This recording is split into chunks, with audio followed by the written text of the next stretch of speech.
Добър вечер казвам на всички и добре дошли. Нека с една обща молитва да поканим Божието присъствие тук между нас в църквата. Велики и дълготърпеливи Татко наш небесен, благодарим Ти от все сърце и от дъното на душата си, че имаме привилегията и възможността да прекараме още един свят съботен ден тук с Теб на тази земя. Молим Те от името на всички присъстващи тази вечер, елай присъствай с Твоето триединство. Моля Те да благословиш и братът, нека изнасят думите така, че всеки един от нас да разбере правилно онова, което желаеш да ни кажеш, да ни научиш и да ни предупредиш. Вземи го в Твоите ръце и помажи устните му. Нека Небесният елей на Святия Дух да говори чрез него, за да може всичко това, което ще се чуе, да се разбере правилно и да се приложи на практика. Благослови църквата си тук, благослови и нас като Твои деца. Моля Те, всяко нещо, което ще чуем, да бъде достойно в нашите сърца, за да можем да направим една реформа, която е необходима за всеки един от нас. В Твоите ръце предоставяме всичко, за да бъде Твоята воля, а не нашата. Амин. Нека седнем, чуем една песен.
Божията воля за всеки един от вас е да бъдете здрави, да бъдете щастливи, да преуспявате в живота. Всеки неуспех, който имате във вашия личен живот, не са от Бога. Всяко нещо, което ви кара да не се чувствате добре, той не е по Божий план за вас. Защото Божията свята воля е само да бъдете добре. Всичко, което се случва в човешкия живот и то е негативно, само показва, че имаме враг. Но от друга страна стои един силен Бог, който е зад наша страна. Който Бог може да издигне човека колкото може ниско да падне. Затова тази вечер бих искал с вас да погледна една много позната история, която сам Христос разказва за своя отец, за отношението на отец към неговите деца, към своите деца, които има, и любовта, която отец има лично към всеки един от нас по-отделно.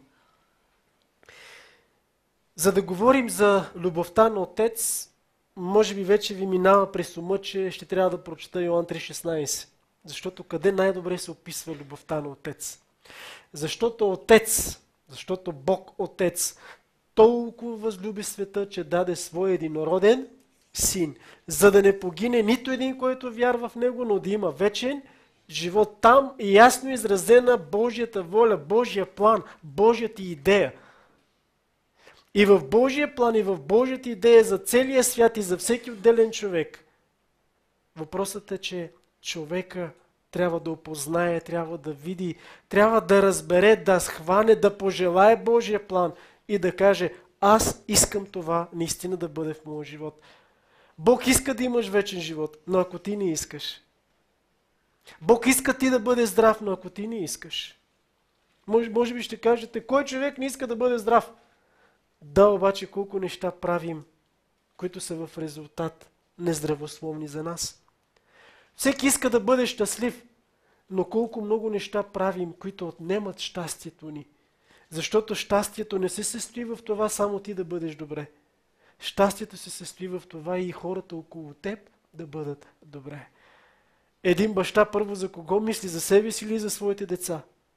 Ще бъде ли един родител добре и ще бъде ли спокоен и щастлив, ако на другата стая, на другата къща живеят неговите деца, те нямат нищо, той има всичко. Това се нарича само егоизъм, себецентричност, но не истински пълноцелен живот. Любовта на Отец лично към теб. За това ще поговоря тази вечер.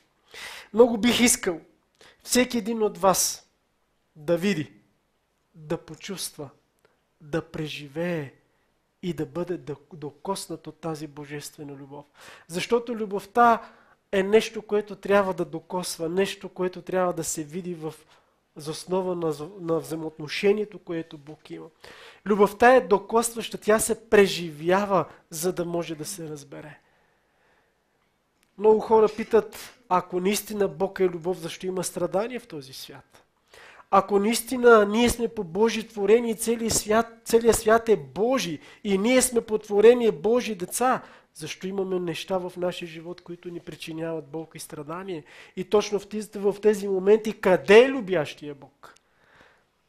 Въпросът е: дали виждаме любовта, която Бог има?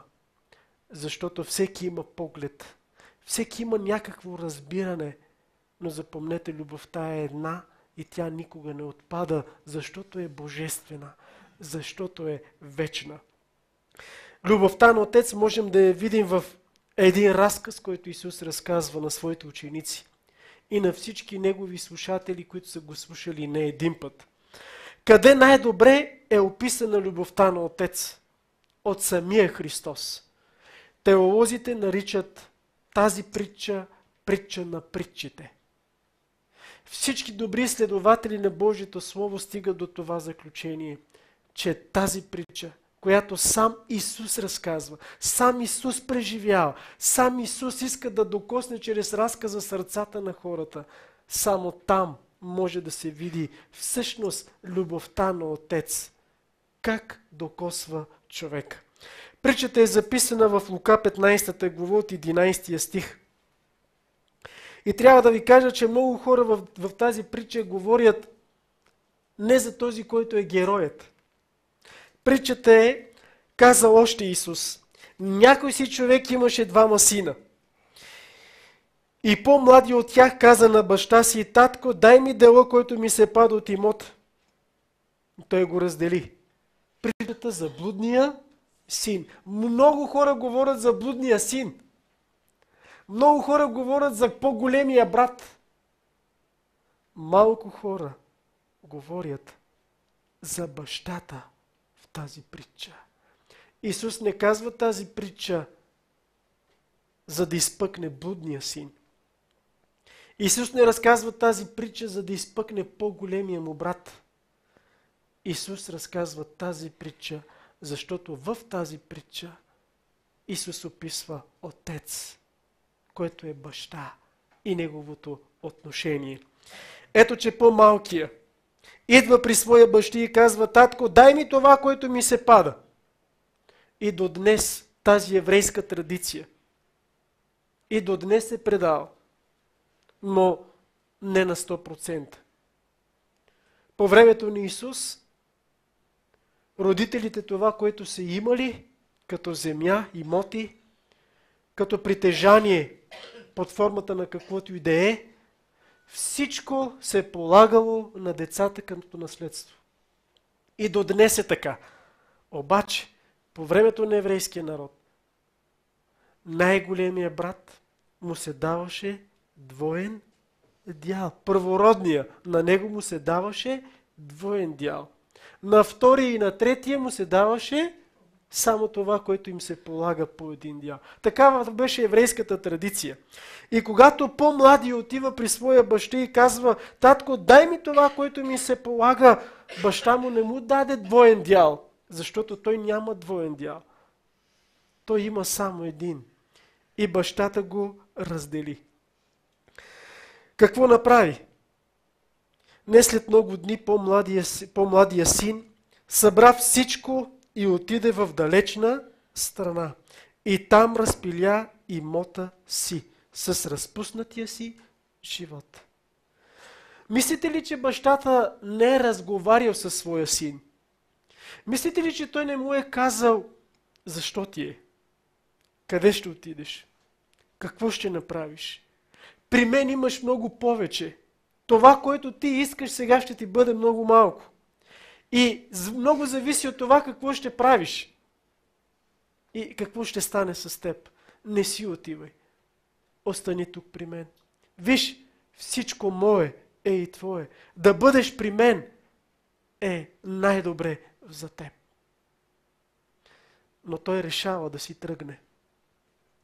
Решението на сина да напусне бащиния дом показва няколко неща. Първо, отхвърляне, неуважение, непочитане. Бащата казва: остани. Той не го слуша.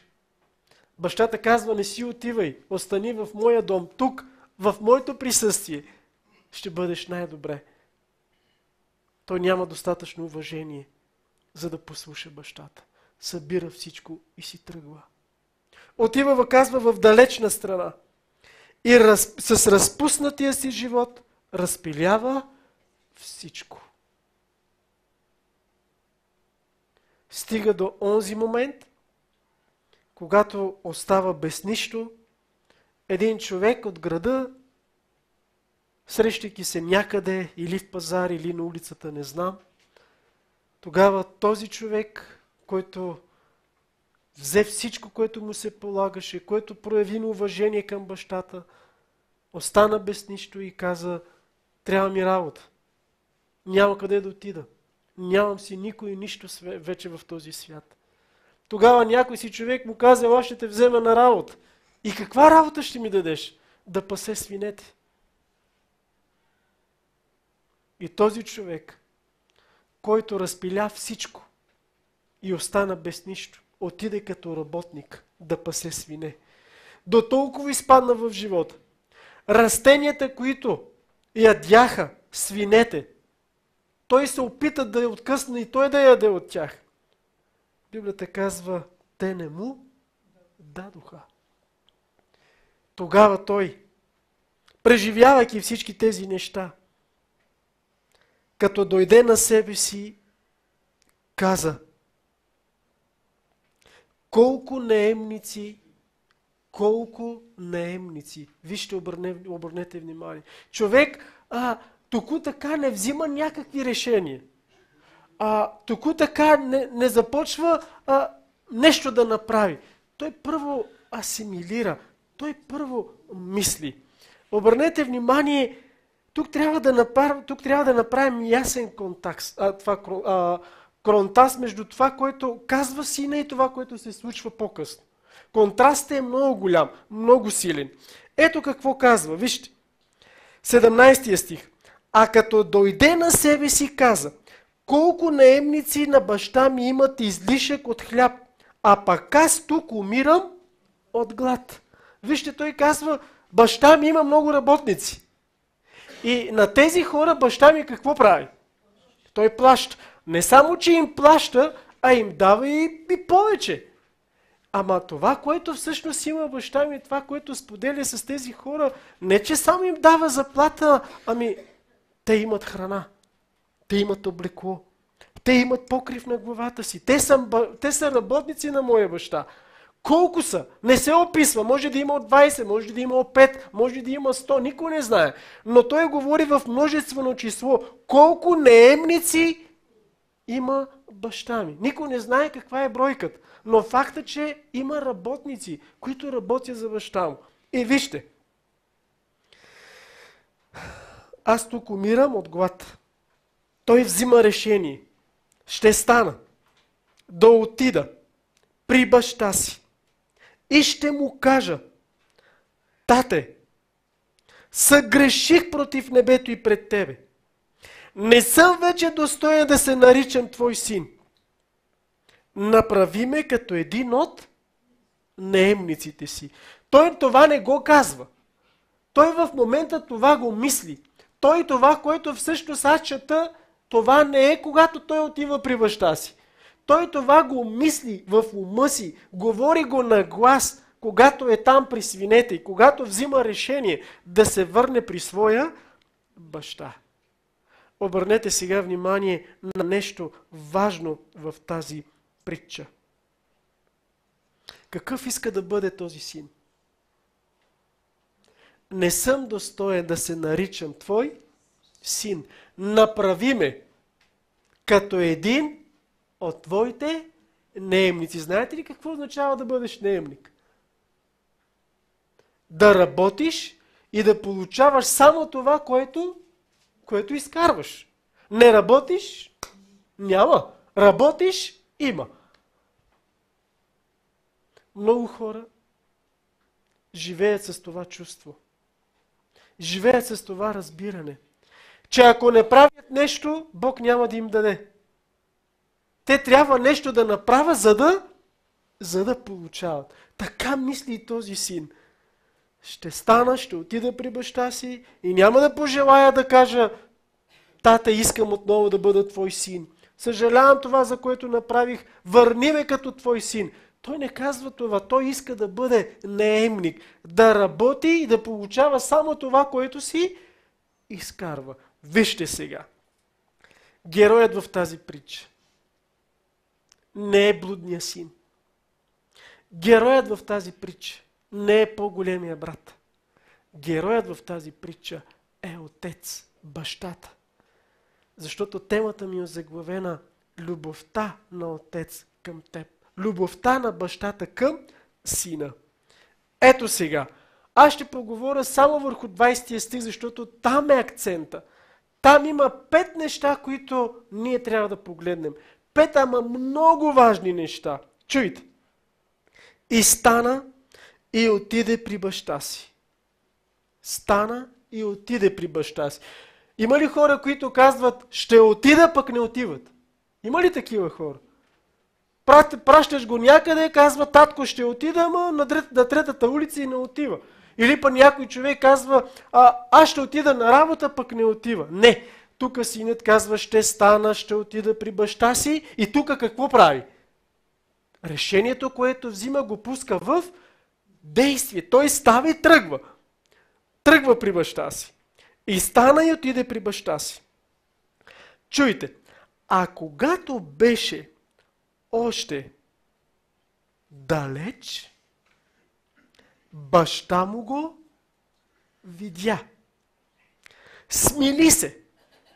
И като се завтече, хвърли се на врата му и го целуваше. Бащата прави 5 неща за своя син. Ето, синът идва. Ама вижте, не се казва, че пристига в къщата. Казва, синът идва при бащата. Къде е бащата? По онова време, както някои хора тук, по принцип Благоевград, както има наклон, по времето на еврейския народ, улиците са били под наклон. Дигайки нещо високо да свети, той осветлява много голяма част надолу, към улицата. Бащата през деня е отивал на най-високото място на улицата, е поглеждал дали от някъде някой ще прилича на сина му и да каже, ей, сина ми се връща. Нощем е взимал фенер и е дигал така високо и е търсил и е чакал дали ще дойде. Ден и нощ. Ето, че сега синът се връща. Къде е бащата? Не е в къщата. Не е на стола да седи, не е на леглото да лежи спокойно. Той е на улицата. И вижте, а когато беше още далеч, баща му го видя. Първото нещо, запомнете, колкото и да сме далеч от Бога, Бог ни вижда. Не можеш да бягаш толкова далече, Бог да не те вижда. Синът взе и казва, отиде в далечна страна, надалече от баща си. Обаче бащата го чакаше със сърце. Чакаше го с ум, с душа. И още когато беше далеч, бащата го видя. Колкото и да се чувстваш далеч от Бога, запомни, Бог те вижда. Някога си бил далеч, може би сега си далеч от Бога. Бог те вижда. Второ, смили се. Смили се. Какво имаше бащата в сърцето си? Какво имаше? Гняв или милост? Какво имаше бащата в сърцето си? Имаше милост. Вижте, когато Бог вижда един човек, който се е отделил от него, Бог го вижда, никой не може да бяга от погледа му. Как го вижда Бог? С милостиво сърце. Изпълнено сърце със състрадание и съчувствие.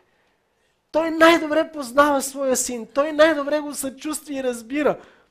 И когато сега го видя, имаше ли право бащата да се гневи, да стиска мюко или да се гневи, да каже, ей сега, тук вече ще ти кажа колко много прав бях аз. Имаше право бащата да каже на своя син, казах ли ти да не бягаш от мене? Имаше право бащата да каже, ела тук сега, взе всичко, къде е? Разпиля ли го? Имаше основание бащата да се скарва. Обаче бащата направи ли го? При срещата на бащата си с сина, бащата не се скарва. Видя го отдалеч и сърцето му бе изпълнено с милост, със страдание. И вижте какво направи. И като се завтече, какво направи третото? Изтърча. Бащата го видя, че идва. И докато синът идва, какво бащата има в сърцето си? Милост. състрадание, копнеш отново синът да бъде с баща си. И понеже синът идва, бащата сега си казва, ей, сега тук ще го чакам. Така ли прави бащата? Не. Бащата започва да тича. Започва да тича към кого? Към сина си. Бащата се завтече. Запомнете, мили хора, когато Бог вижда теб и мен, не вижда с милостиви сърца. Когато Бог ни вижда, че ние сме на разстояние от Него, Той не чака ти да направиш всичките крачки, за да се върнеш. Бог се завтече. Той тръгва. Бог бърза. Ама Бог, в тази притча Исус казва, бащата се завтече, ама не просто някакво тичане, а бързо тичане. Бащата побърза, защото имаше милост в сърцето си. И четвърто, хвърли се на врата му, прегърна го. Какво направи бащата? Прегърна го. Искам да ви попитам. Когато вашето сърце е изпълнено с любов към един човек, към ваш брат, плътски брат, или сестра, или леля, не знам, или баща, или майка, не сте се видяли години и се виждате, какво правите? Как реагирате? Прегръщате се, ама каква прегръдка? Силна. Когато с някои приятели не съм се виждал 1 месец и се виждам, се прегръщаме едно силно и се стискаме, сякаш не искаме да се пускаме. Силна прегръдка. Топлеща прегръдка. Какво прави бащата тук? Прегръща сина си. Силно го притиска. И 5. Целуваше го. Целуваше го. Бащата направи 5 неща за сина си. Видя го отдалеч. Сърцето му беше изпълнено с милост, с състрадание. Завтече се, бързаше, тичаше да отиде при своя син.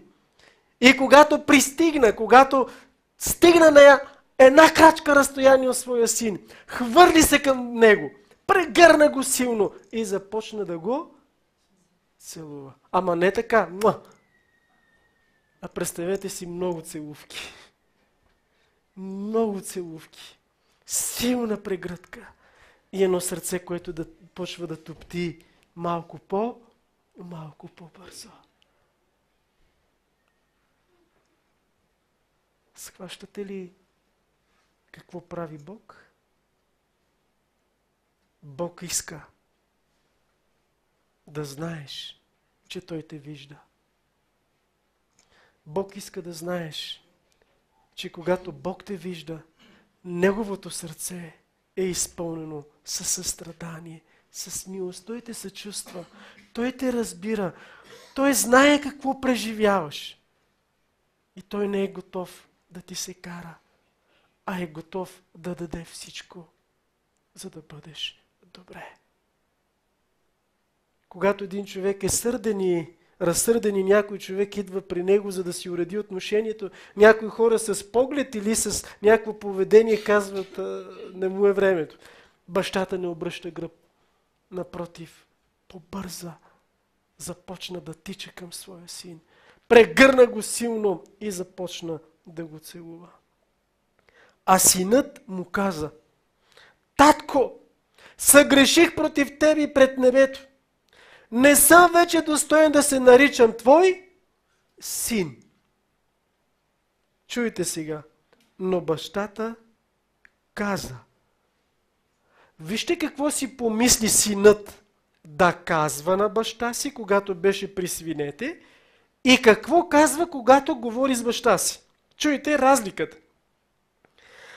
17 стих казва, а като дойде на себе си, каза, колко наемници на баща ми имат излишък от хляб, а пък аз тук умирам от глад. Ще стана, ще отида при баща си и ще му кажа: татко, съгреших против тебе, против небето и пред тебе. Не съм вече достоен да се наричам твой син. Направи ме като един от наемниците си. А тук, когато говори с бащата, той казва: татко, съгреших пред небето и пред тебе. Не съм вече достоен да се наричам твой син. И тък му да каже: направи ме един от своите наемници. Бащата не му казва: продължава, той казва: спри. Спри, другото не го казвай. Защото при мен моите синове никога не стават наемници. При мен моите синове никога не стават наемници. Каква любов! Какъв обрат! Блудният син е готов не вече да бъде син, а да бъде обикновен работник. Само и само да има хляб, само и само да има покрив над главата си. Бащата казва: не искай малко. И то по заслуги. Защото всичко мое е и твое. С това Бог казва в тази притча: никога не си престанал да бъдеш мой син. Никога моята любов не стана по-малка. Няма значение какво си направил. От тук нататък ти взе твоя дял. Но от тук нататък ще имаш двойно повече. Защото каквото имам аз, това ще имаш и ти. Да ви попитам. Но бащата каза на слугите си: бързо изнесете най-хубавата премяна и го облечете. Какво направи бащата? Имаше ли нещо, което припомняше на блудния син какво е направил? Имаше ли? Ще ви кажа. Когато тръгна от бащиния си дом, когато взе всичко, което му се полагаше, той взе торби.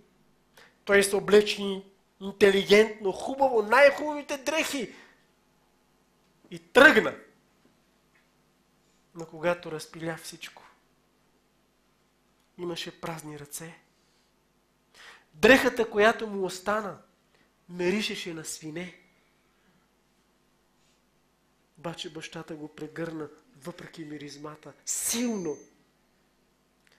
Може би синът имаше някаква храна от прасетата. Обаче той го целуваше. И то много. Донесете дреха, най-хубавата. Защо? Не искам моя син да си спомня какво е преживял. Донесете му дреха. Да забрави къде е бил. Донесете му дреха, с която аз искам да му кажа, че той пред мен вече няма минало. От тук нататък, той отново ще преживява радостта на своя баща. Бързо изнесете най-хубавата премяна и го облечете. Сложете пръстен на ръката му. По това време знаете ли какво означаваше да има пръстен? Наемниците, работниците нямаха пръстени. Защото просто бяха работници. А който имаше пръстен на ръката, пръстена показваше, че той има власт над всички, които са там. И бащата казва: донесете пръстен, сложете на ръката му. С това той има власт над всички наемници. Той не е един от тях. Той е над тях. А над наемниците съм само аз. А моя син ще бъде наравно с мен. При Бога наемници няма. Всеки, който идва при Бога, става равен на Бога. Исус казва: дава ви всяка власт.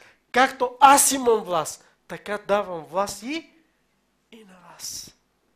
И всичко ще ви бъде подчинено. Това бяха думите към Адам и Ева. Това бяха думите към учениците, защото това беше Божи план. Това е Божи план все още. Това е най-красивата идея, която Бог има за човечеството. И дайте му обувки. Дайте му обувки.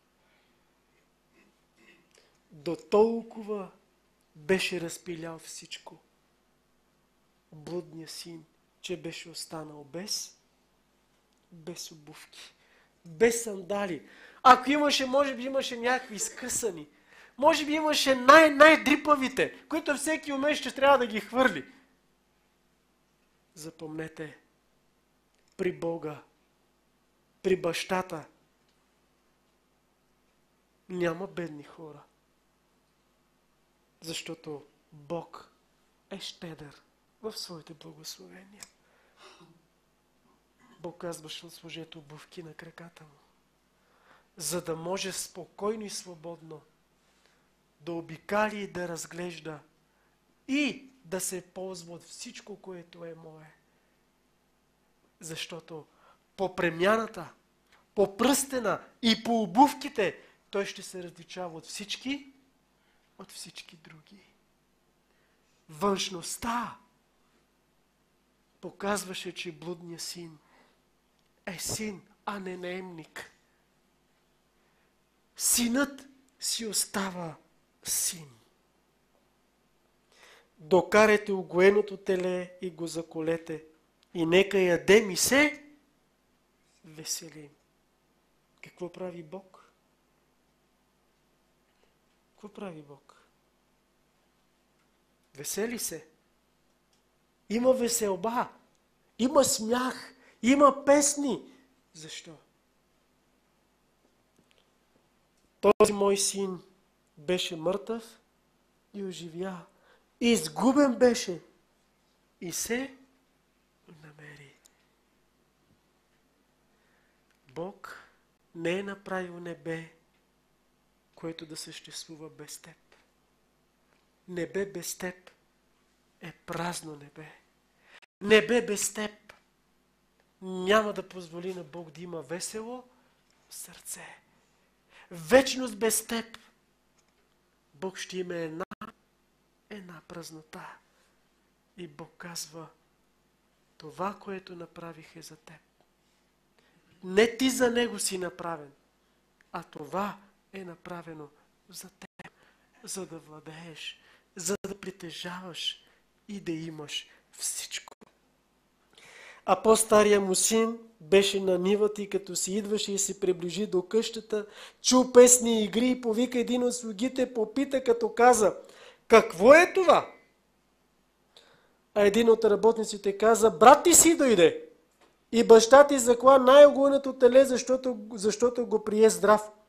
И той се разсърди и не искаше да влезе, и баща му излезе и го молеше. Чуйте, а той отговори на баща си: ето, толкова години ти работя и никога не съм пристъпил нито една твоя заповед, но на мен никога дори яре не си дал. Вижте, за какво работеше по-големия? По-големия син беше ли син на бащата? Беше. Ама как се чувстваше? Чувстваше се като наемник, като работник. И казва: толкова много ти работя, толкова много правя за тебе, а ти едно яре не си дал за мене. Вижте какво казва бащата. А щом си дойде този твой син, има ли случаи, когато говорите за брат си, сякаш не ви е брат? Или сестра, сякаш не ви е сестра? Знаете ли кога го правиме? Когато са лоши. Не казваме: сестра ми или брат ми какво направи. Видя ли твоя син, що направи? Твоя син. Той не ми е брат. Защото в случая е лош. Този твой син. Виждаш ли, лошия. Той не ми е брат, аз не го чувствам като брат. Разсърди се. Обаче вижте как реагира бащата. А щом си дойде твоя син, който прахоси имота с блудниците, за него си заклал огоено теле. А той му каза: синко, ти си винаги с мен и всичко мое. Бащата казва на по-големия брат: всичко мое е и твое. А по-големия брат какво искаше само? Само едно яре. Бащата казва: ей, всичко, което имам аз е твое. А той казва: едно яре не си ми дал. И аз понякога казвам: ще отида в църквата да се помоля. Само едно искам от Бога. Само едничко. И какво е то? Само едничко. И Бог казва: ма ти имаш всичко. Ама виж, ти имаш каквото и да поискаш, мое е твое. Защо трябва да направиш нещо, за да получиш едно нещичко, като всичко мое е твое? Какъв баща? Какъв баща? Изпълнен с любов. И ще ви кажа нещо. 20 стих, връщам се там. Бащата го видя още отдалеч. Имаше състрадателно милостиво сърце. Завтече се. Прегърна и целува. Преди сина да продуме една дума. Вижте какво прави бащата в притчата. Преди сина да каже една дума. Сега ще ви покажа нещо погрешно нагледно. Ние казваме: ако искаш Бог да те прегърне, трябва да се покаеш. Ако искаш нещо от Бога, трябва да дойдеш тук при Него. Притчата казва: той го видя още отдалече.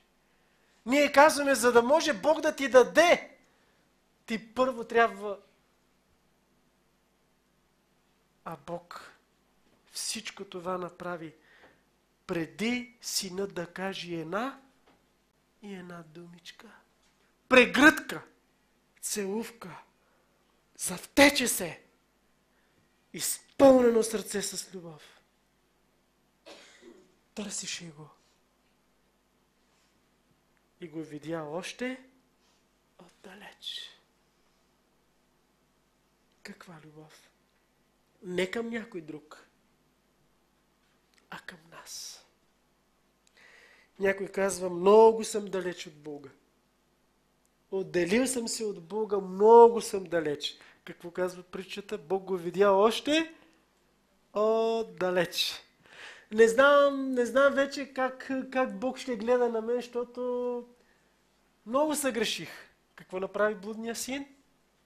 Много съгреши. И той много съгреши. Обаче какво имаше в сърцето на бащата?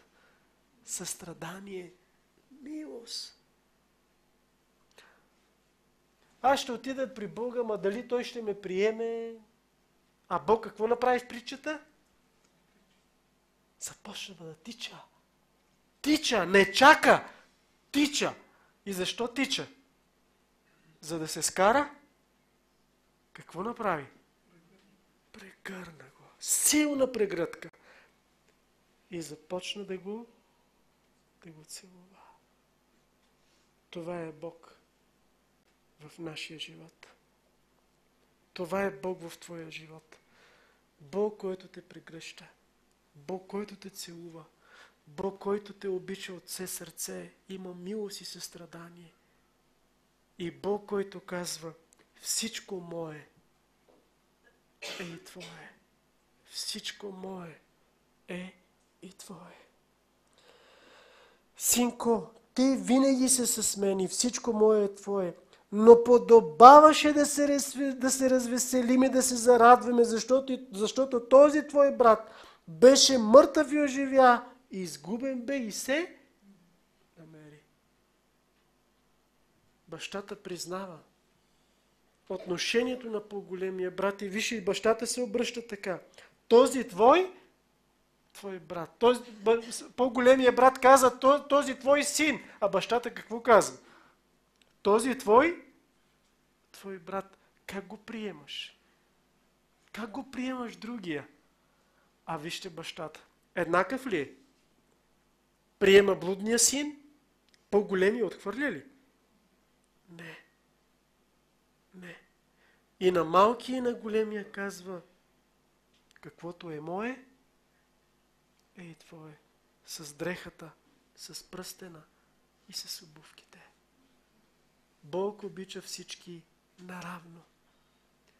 Никога не можеш да бягаш далеч от Божия поглед. Никога Бог няма да те обича по-малко, запомни го това, каквото и да правиш в твоя живот. И ако ти в ума си, в сърцето си кажеш, ще се върна при Бога, докато правиш ти една крачка, Бог прави 10. Защото ти ходиш, а Бог какво прави? Той тича. И докато ти се оглеждаш, как ще отида? Много съм мръсен. Бащата си казва, нищо не ми пречи да те прегърна. А целувките показваха колко много Бог жадуваше. Бог жадуваше отново да прегърне своя син. Вашите деца са в чужбина, чувате ги по телефона, развълнувате се и какво правите? Почвате да плачете. Виждате по скайпа вашите внуци. Казвате, мале, как мина това време? Кога мина? Колко порасна? Ако нямаме милостиви сърца, ако нямаме жалостиви сърца, ако нямаме любов в сърцата си към своите деца, колко повече Бог към нас. Запомни, любовта на Отец е толкова голяма, че никой нищо не може да я промени към теб. И ако има нещо, което ще те върне, запомни, това е любовта на Отец. Говорим за любов. Защото Исус каза, обичайте се, защото по това хората ще познават, че сте мои ученици, ако имате любов помежду си. А какво е любов? Ето какво е любов. Ето е истинската любов. И Бог казва, ето ви модел. Вижте как аз обичам. Вижте как аз обичам. Вижте аз какво правя от любов. Защото любовта на Отец ще ни привлече и ние ще отговорим с любов. Обобщавам мислите си, като искам да ви попитам и в същото време малка информация да дам. Според еврейските обичаи и традиции, по онова време, когато Исус разказва тази притча, а и преди Исус, всички царе, всички родители, които са имали първороден син, трябваше ли нещо първородния син да направи, за да получи наследство? Трябваше ли нещо първородния да направи, за да получи наследство? Не. Не. Просто това си е негово. Всеки първороден син има двойно наследство. Сега ви питам, кой е първородният на Отец? Исус. А кой е първородният на Исус чрез Духа? Аз и ти.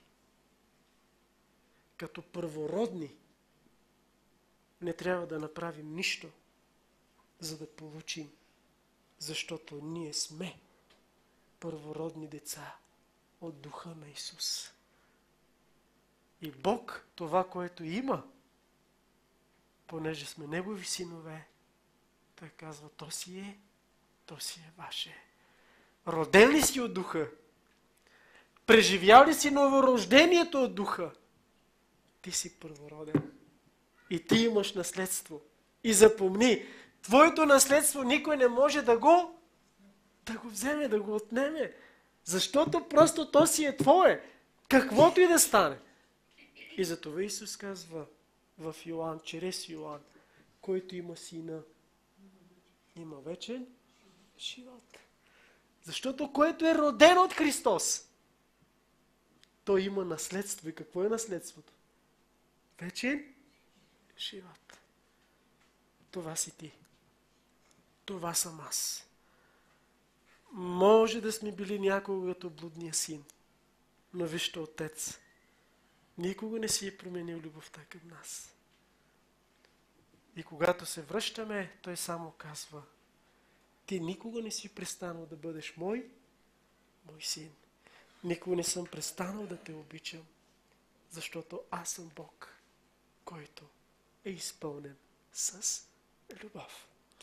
Затова нека Бог да ни помогне да преживеем любовта на Отец, да бъдем прегърнати от Отец, да почувстваме как сърцето му топти за нас и да помним, че винаги Отец ни вижда където и колкото далеч да сме. И никога Отец няма да се скара, защото сърцето му е изпълнено само с любов. И запомни, че всичко се променя, когато Бог те прегръща. Запомни, че всичко се променя, когато Бог казва: моя син се върна. Всичко се променя. Ти ставаш друг човек. Дреха имаш, пръстен имаш, обувки имаш. И той казва с други думи: ако до сега си бил никой в този свят, сега ставаш някой. И всички хора ще разберат кой си ти. А ти си мой син. Божите благословения ще покажат, че ти си Божи син. Божията щедрост в живота ти ще покажат, че ти си Божи син. Това, което ще ти се случи в живота, ще покаже, че ти си Божи син.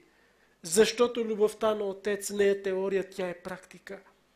Защото любовта на Отец не е писана книга, а тя е море, в което може да се задавиш от любов. И колкото и да черпиш, все ще има. Колкото и да си жаден, все ще има. Защото Бог е невероятен в любовта си. Влез в океана на любовта. Защото истинският живот е да бъдеш обичан и да обичаш. Защото истинският живот е да имаш баща, който те обича. Има деца, които се срамуват от своите родители, от техните постъпки. Има деца, които пожелават родител на някой друг. Той да ми беше баща. Днес всички имат един баща, който е равен към всички. И това е Бог. Трябва да се гордееш.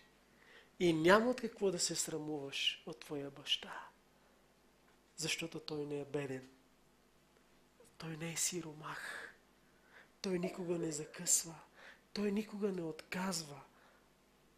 А неговите дарове са много повече от това, което ти искаш. Ако някой се гордее, нека се гордее с това, казва Бог, че познава мен, че има мен. Тази вечер, каквото и да си преживява в живота ти, през изминалата седмица, каквото и да си искал, но не си го имал, каквито и проблеми да са дошли в живота ти, тази вечер, когато си отидеш в дома, Бог казва: помни, ти имаш баща, който те обича. Ти имаш баща, който ще изпълни дома ти с благословения. Помни, казва Бог, тази вечер, че ти имаш баща, който е готов небето и земята да остави, но за теб ти да бъдеш добре, да даде собствения си живот. Този Бог, този баща е готов. Земята ще се разпуква. Огън ще падне от дясно и от ляво. Но ти, казва Бог, ще стоиш. Защото аз, Бог, те прегръщам. Земята ще се люлее като пиян човек. Но Божията любов в теб ще те закрили, ще те пази. Защото ти имаш силен баща. Защото небесно воинство воюва за теб.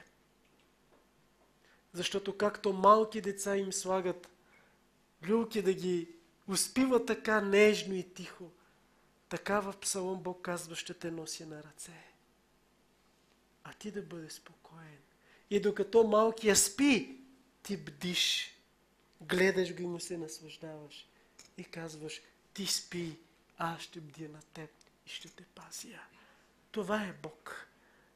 Държите в ръка. Погледът е към теб и казва, като пораснеш да разбереш какво имам за теб. Като пораснеш да разбереш какво съм приготвил за теб. Защото всичко мое е и твое.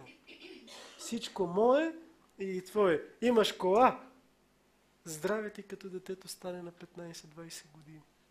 Вече няма да е твое, ще бъде негова. Каквото и да имаш като родител, чие става? Става на детето. Бог казва, всичко мое е и твое. Нека да бъдем силни, уверени в това, че сме Божи синове. Не сме наемници, а Божи синове, за да имаме вечен живот в Христос. Амин. Една песен, след което ще се помолим.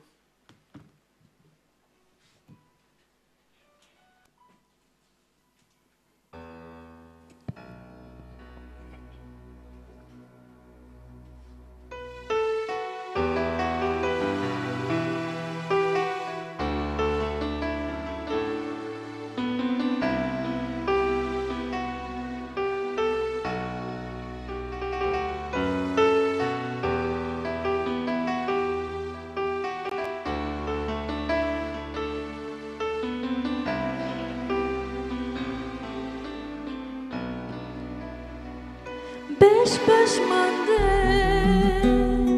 de mantovas tut menešno te galina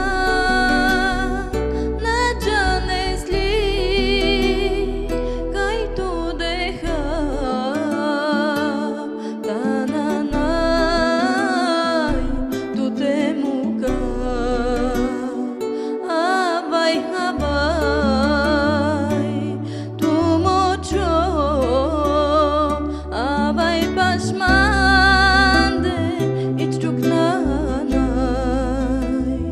tu sarkova nanai te muka sarami zeinica tut kapazina Последно време sigo me avav tut mocho te spasina tari bezehte ikala Последно време vazdete yakadik man mangava mochavo spasi me te ove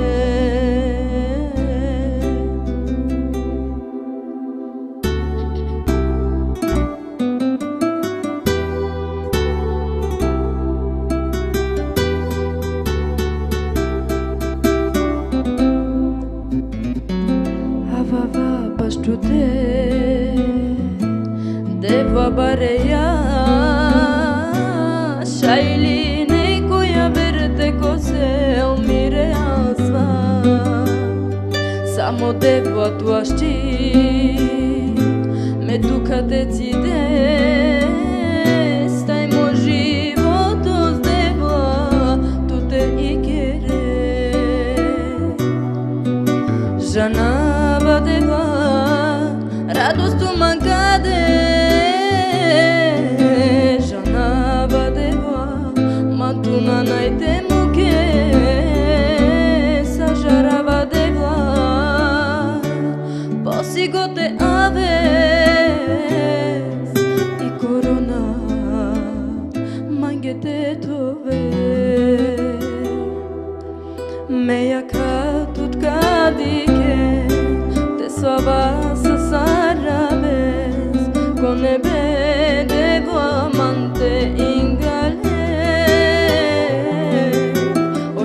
хари, ачио, още хари, тук-де сахдеваме, а жарав мангенежно, те пенес, влез в радостта на Господаря.